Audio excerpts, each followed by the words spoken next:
कश्मीर के पहलगाम में हुए आतंकवादी हमले के खिलाफ गोंदिया जिला कांग्रेस कमेटी ने रैली निकालकर जोरदार नारेबाजी करते हुए विरोध प्रदर्शन किया। प्रधानमंत्री नरेंद्र मोदी और गृह मंत्री अमित शाह के खिलाफ मुर्दाबाद के नारे लगाए गए। साथ ही हमले में जान गंवाने वालों को कांग्रेस कार्यकर्ताओं ने 1 मिनट का मौन रखकर श्रद्धांजलि अर्पित की।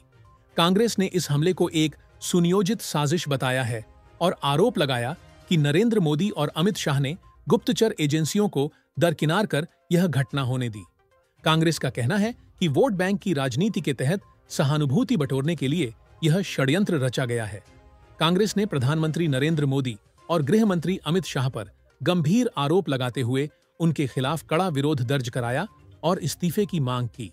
इस दौरान कार्यकर्ताओं ने नरेंद्र मोदी मुर्दाबाद के नारे लगाते हुए केंद्र सरकार के खिलाफ जमकर नारेबाजी भी की। पहलगाम इथे झालेली घटना हे सुनियोजित आहे। जर त्या ठिकाणी गुप्तचर विभाग असता आणि गुप्तचर विभागाला जर ही माहिती मिळाली असती तर हा प्रकार घडला नसता। म्हणजे गुप्तचर विभागाला बाजूला ठेवून भारतीय जनता पार्टी आणि नरेंद्र मोदी आणि अमित शाह यांनी केलेला हा प्लान आहे। या ठिकाणी कुठल्याही प्रकारचा हल्ला करून आपण वोटाची राजकारण कसा करता येईल, सहानुभूती आपल्याकडे कशी निर्माण करता येईल या दृष्टीने हा सुनियोजित केलेला कट आहे। आणि म्हणून प्रधानमंत्री नरेंद्र मोदी आणि गृहमंत्री अमित शाह यांचा मी या ठिकाणी दोन्ही माणसाचा या ठिकाणी आमच्या काँग्रेस कमिटीच्या वतीने त्यांचा निषेध व्यक्त करतो आणि मागणी करतो।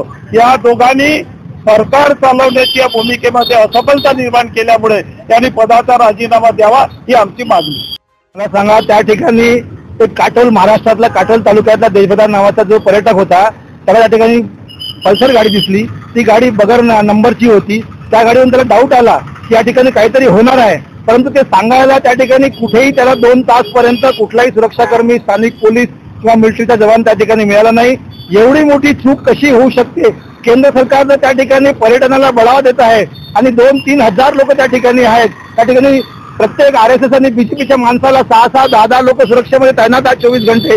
पण 2-3 हजार लोकांच्या सुरक्षा करता जर 5 लोकही त्या ठिकाणी नसतील आणि मेलेल्या लोकांना 2 तासपर्यंत त्या ठिकाणी पोलीसही पोहोचत नसतील तर या ठिकाणी आम्हाला संदेह होत आहे की प्रधानमंत्री आणि देशाचे गृहमंत्री यांनी काहीतरी कट रचून निष्पाप लोकांना बळी देऊन वोटाची राजनीती करून बिहारची निवडणूक जिंकण्याकरता केलेलं काय षड्यंत्र नाही। कारण की पुलवामा हमलेमध्ये आज 5 वर्ष पहिले तिथे आरडीएक्स एवढ्या मोठ्या प्रमाणात आलं कुठून हे आजपर्यंत माहीत नाही पडलं। तशाच प्रकारची चूक आज त्या ठिकाणी हे 5 लोक जाऊन तिथे खुलेआम गोळीबार करतात, परंतु केंद्र सरकारच्या इंटेलिजन्स ब्युरोला कुठलीच कल्पना नसते निश्चित रूपाने।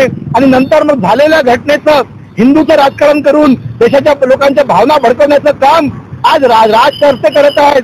राजधर्माचं पालन न करता देशाचे प्रधानमंत्री, गृहमंत्री आज सकाळी सकाळी लोकांमध्ये जागो हिंदू जागो म्हणून भावना भडकवण्याचं काम करत आहेत। परंतु जे लोक मरण पावले त्या ठिकाणी नेव्हीचा एक आमचा कर्नल मरण पावला, त्या लोकांचे प्राण परत येणार नाही हिंदू जागल्याने, हे मला सांगायचं आहे। आणि नैतिकतेची जबाबदारी म्हणून प्रधानमंत्री आणि गृहमंत्र्यांनी राजीनामा दिला पाहिजे ही गोंदिया जिल्हा काँग्रेस कमिटीची मागणी आहे।